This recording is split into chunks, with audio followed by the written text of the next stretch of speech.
So, how do you avoid feeling overwhelmed with so much going on in your lives? I go to bed every single day with the dread that I'm behind on everything.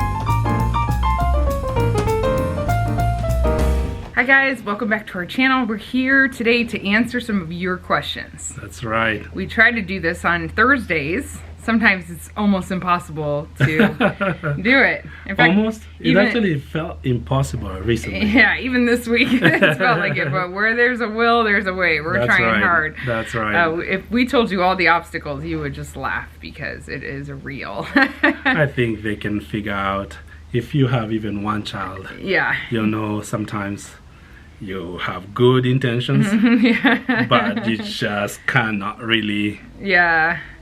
We do really enjoy these Thursday videos where we get to connect with you and read your emails, answer some of your questions. It's nice to get to know you guys a little better. So I wish we could kind of do like meet and greet, but right now it's hard. Maybe someday. Maybe someday again. Yeah. We've done it before. We did in Kenya once. It was fun. Yeah. So we're gonna get to it. Actually, before we do, is there anything that you want to talk about that you've been watching or reading? There are two books I've been reading lately. Are hard ones. They're not for the faint-hearted. Oh. So you don't want to share? No, I can share them, but you know, they're just interesting to look at it in perspective of what's going on in the world these days. It's like, interesting. Mm-hmm. The one that I found fascinating is one, some of you might be into it already, but it's a book called The Fourth Turning. The premise of the book is just how every nation goes through cycles of that span about a lifetime of people. Like, you know, your regular lifetime will be 80 to 100 years. And so basically the guy says the nations also go through that cycle.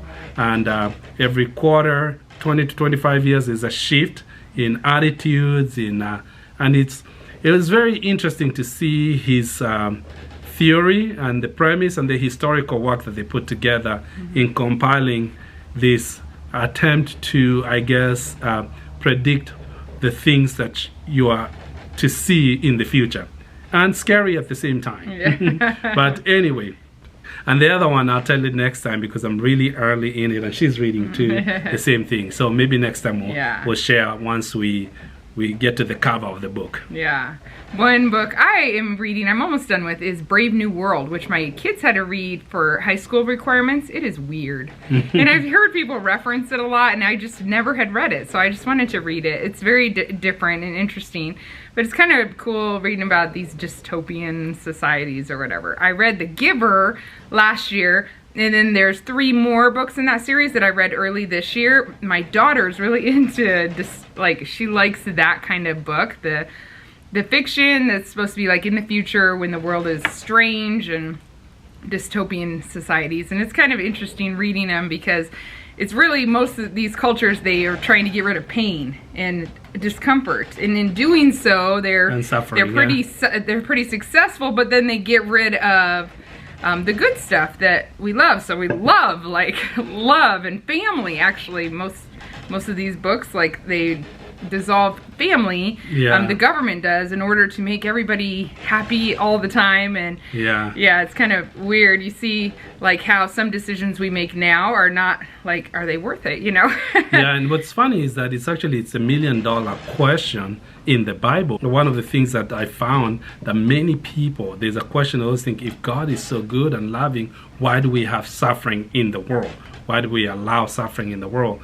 And that whole question, that whole mystery is actually answered in the first of the chapter of the Bible. And you realize that God could have created us to be absolutely compliant.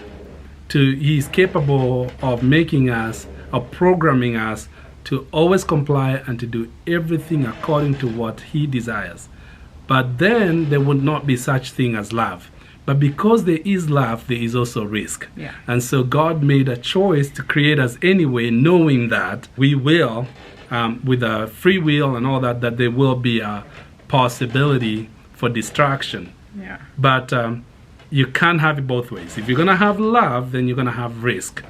And that's why this whole spiritual mystery has consistently disturbed many people. And so it's like, you can create a society that nobody suffers, but eventually it's going to come to bite you. Yeah, yeah. We're not conspiracy theorists or anything, but it is fun reading this kind of stuff, especially when you hear reference to it a lot. And while I'm in this world, I think when I'm done, I want to read 1984, because I just have never read it. And I hear people talking about it a lot. When I hear reference to things a lot, I just want to read it. A lot of high schools required it, I think, but mine did not. So I've read Animal Farm, but not that one. So I'm going to read that one next. Some of my kids have read that one already, too. So another thing, like totally in a totally different genre, is we watched, remember that movie we watched? My mom was here and we used her Hulu when she was here, and we watched Biggest Little Farm. That was a good movie. Biggest Little Farm. So if you have a Hulu account, I would really recommend you get it. It sounds very familiar. Yeah, what was it about? It's kind of like a documentary movie of this couple's life that once wanted to farm, yes, like I remember nature's way. And, that was very interesting. Like when they have problems in the farm, instead of using a chemical or whatever to solve the problem, they were just kind of looking at what's nature's way of solving the problem and trying to figure that out. It was really fascinating. We're not farmers or anything like that. A lot of trial and error, and really observing nature. That was that based on a true story? It is. It was their story. It was like a documentary. Oh, wow. Yeah, no, that was very fascinating. I like that. Yeah, so that one's worth looking up. The Biggest Little Farm, I think it's called. And then we're currently watching one with our kids, our older kids, called Walk With Me When War Comes to Your Door. It's about an orphanage in South Sudan and a whole bunch of miracles that happen. This woman's a believer, and it's really fascinating. We're watching that with our kids, and we're only like 1 or 2 episodes in there. I think it's and that's a true story in the one. Yeah, that one's a true story too. I was in Kenya. Obviously, a lot of Sudanese refugees came to Kenya because it was next door up north. And so I know the stories firsthand from people that escaped the war, you know. And so way from when I was a kid even. So some of it is interesting. Yeah, it's a good chance for us to talk to our kids about that. Man, we're talking about all sorts of crazy, mysterious. Real heavy today. Heavy today. But you know what? Wait, let me tell you. Let me go back. All right. The world has been heavy for a while. It has been. It has been heavy for a while. And it's all right to read about the heavy stuff because... and then it's all right to take a break from that. Yes, yes. But I do want to tell you one thing I meant to tell you for a little while. My aunt was a creator of an app. I've talked about my aunt before. My uncle, who she was married to, is my mom's youngest brother, and he died of ALS a few years ago. But she's an author, and she's written books that I've talked about before. They're wonderful. But she has an app that is a meditation app, and it's based on scripture. It has really nice music and scripture and prayers and thoughts that you can like use to fall asleep and that kind of thing. So if you're in a place where you're experiencing a lot of stress, I don't know if you made it through our little conversation, but if you did, sorry, I didn't mean to ruin your life. I will link that one down below, that app, so you can check it out and see if it's something that might interest you. None of this that we've talked about is sponsored in any way, but we just wanted to share those things with you. So let's get to the questions. I'm gonna still do questions. Aren't we done? Yeah.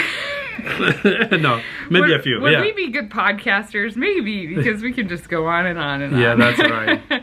Okay, so Melissa wrote us. I'm not going to read it all to you. It's a little long, but she talked about after 34 years of marriage and 4 sons, she had her own business which closed because of COVID-19. I am so sorry about that. Yeah. Oh, but man. She's decided to divorce her narcissistic husband, she said. She goes on to tell her story a little bit, but it's kind of complicated. She just had a lot of hard things this last year. Melissa, oh, we feel for you. Yeah. You got a lot going on. You, Melissa. Yeah. Yes, but she said she would like some advice from Solo. She doesn't know what her debt is exactly. She took care of the household finances until she opened her deli and then switched responsibilities with her husband. That's when all hell broke loose, she said. But he juggles the credit cards, and she's tried to keep a roof over their heads, and now she's just kind of looking for a good place to start to get her finances back in order when everything is kind of chaotic and she's not even sure where it all is. And she wondered some advice on that. Wow, that's a lot, Melissa. And it's crazy enough to go through stuff like that in normal times. Yeah. And then just, you know, to go through it in times where things are just not normal. It's not normal. It hasn't been normal and I don't know when things will be normal. But the first thing I would say, just real quick, just listening to this, is a first place to start always is just know what you're dealing with. So being able to write down, or by write down I mean literally writing down or putting it on your computer program that you use, and just know what you owe, how much whatever you have, and what your income is. You got to write it down. At the moment, for small businesses, you need to look maybe with SBA and stuff like that to see what help is there for small businesses with all the COVID packages that are coming in. I think her business is gone. Would that still apply? There's some things might be able to apply. So I would say you want to talk to an SBA and just see if you're going to continue with the business and stuff, or restart your business. Just see what possibilities exist. There's just a lot of money out there right now for small businesses. You might need an accountant to help you through that, or your CPA, and just see what's available there. Just as a side note. But taking what you have and looking. I don't know the extent of your debt. You might have to get on the phone and start talking and negotiating things with companies and having plans and all that. I don't know your situation fully. I would say I wouldn't work with a company that does debt management, at least yet. You do it yourself. You do it yourself first. So once you figure out what your income is, and in light of also what you owe, I think basically you need to work on a workable budget. Workable budget, then you can have a plan in paying down maybe from the smallest things you have.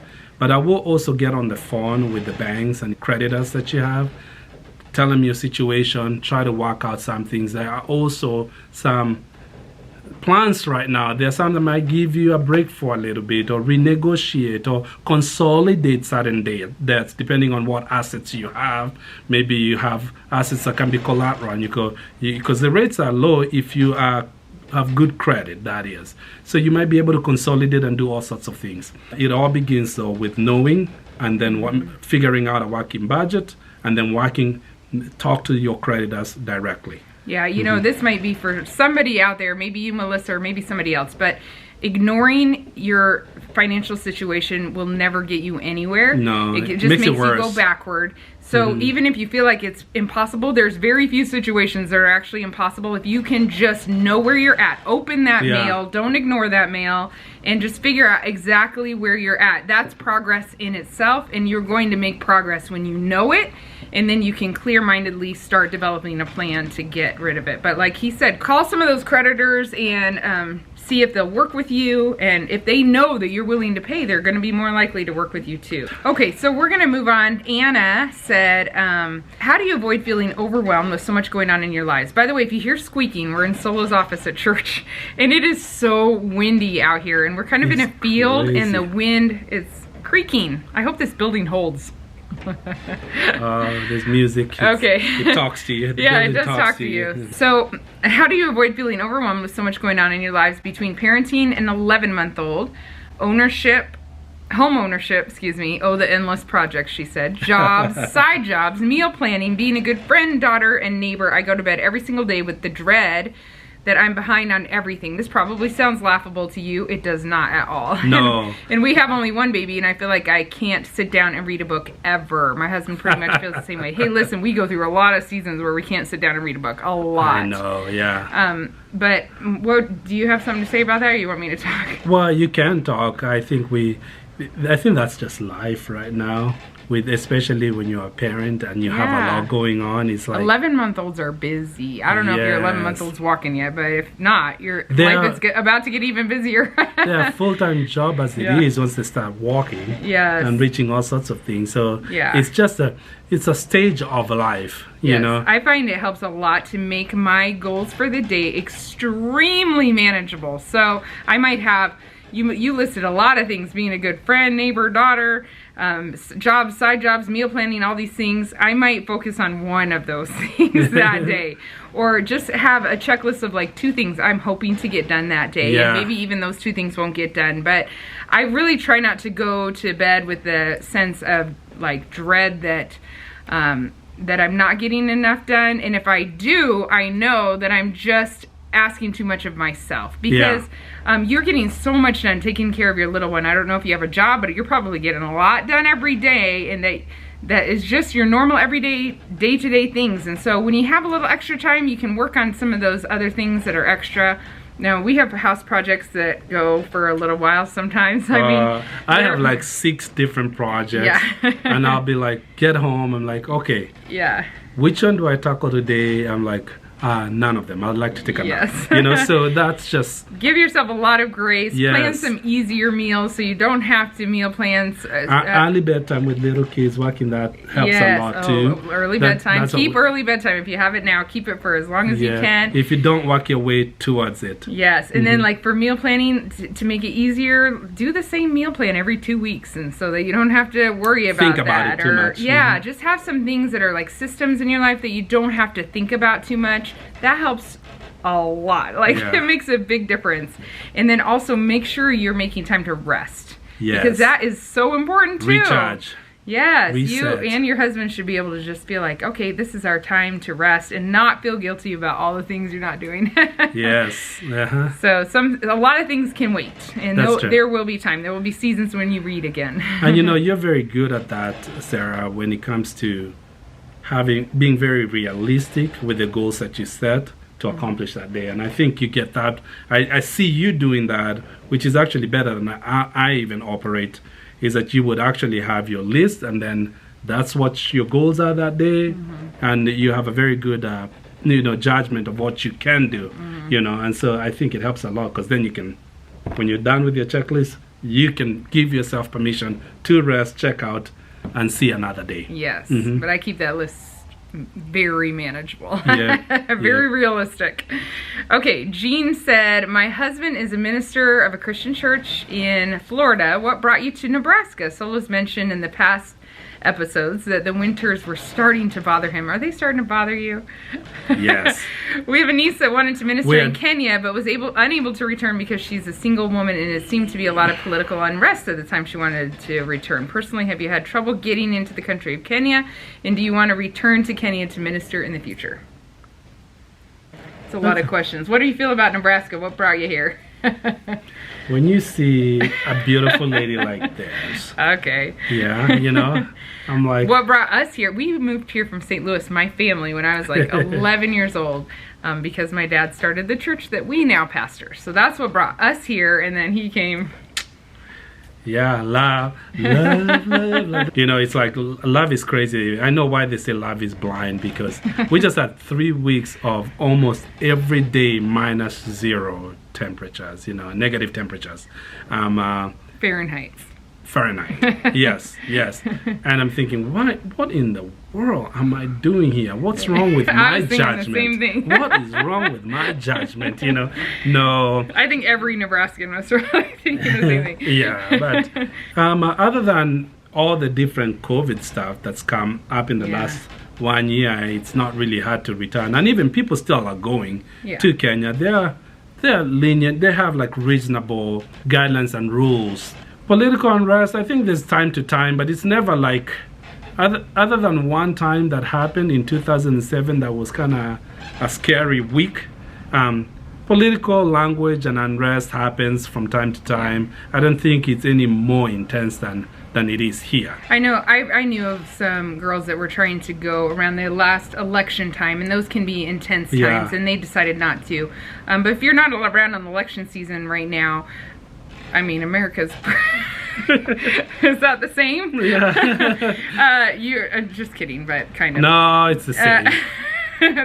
It's not politically, like, it's not real dangerous to travel. Yeah. It's like, for example, when we had this last year, there are a lot of riots and different things like that in different cities. Well, when someone is out from a different country and they see that in the news, it seems like that's all that's happening in the country.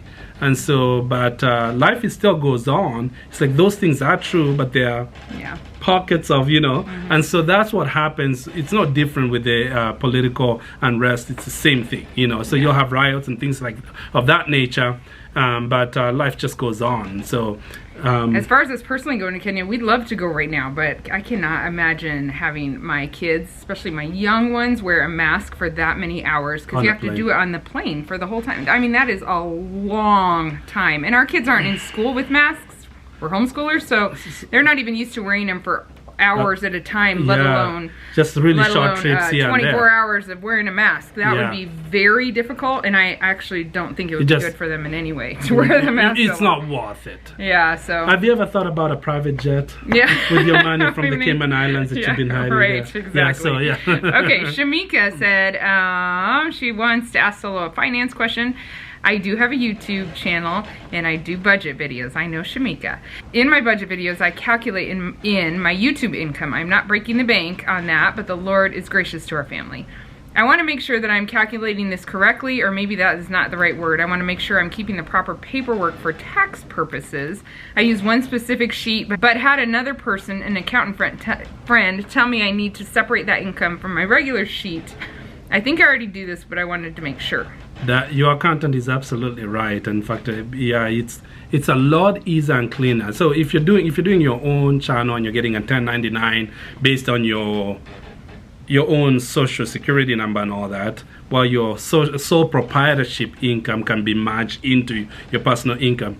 But it's always best practice for tax purposes, and any accountant will tell you this, and I'm not one, but I'll just tell you that from a self-employment standpoint, you need to separate that. Because that way you can clearly keep a record of what your business income and business expenses are. So it actually might hurt you, and you might have from a benefit standpoint of missing out. So I definitely will go with your accountant's friend's suggestion. If you haven't done this already, separate it. If you need some of the money that you get from YouTube, if you need that kind of money to help support your monthly budget, just define that amount that you want, and you just transfer over that amount to your personal account and keep a separate budget for your personal. So I don't know what your income is at YouTube, but you could decide, oh, I need this X amount of dollars from my business on YouTube to help support my budget, my personal budget. So make that just a monthly transfer into your personal account, and count it as just business income, and keep your records separate for business and for personal. That's how we do it in our house. So. And we've done it for years because we've been self-employed, unemployed, and all of the above for many years. So, so we have separate accounts for each of those self-employed businesses. Right. Every business has a different account. Yep. Yeah, so thanks for that question, Shamika. Okay, and Vintage Shopper said, my question is, Sarah, I know you have some family in Nebraska, but are there specific reasons why you reside in Nebraska? I see a beautiful relationship with your parents in Florida and sibling and family in Colorado. Does it ever make you think about moving out of Nebraska, or is Nebraska your forever home state? The good life in Nebraska. We just love Nebraska. I don't see us moving out of Nebraska anytime in the near or long-term future because of our church. So Nebraska is a really nice place too. We don't have the mountain views or the ocean.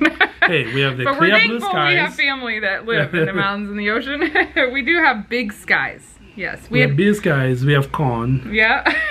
We had friends visit from Singapore a number of years ago, and they were so impressed with our skies and our fields, and I could not stop talking about it. And when you see somebody come, I mean, all they see is skyscrapers, right? So when you see someone come from another place and appreciate the beauty of the place you live in, it makes you more appreciative. It isn't that bad. And it's also slower pace than a lot, because we all both grew up in big cities. Raise a family. Yes, it is. It is a good schools. Even though we don't use them. Yeah.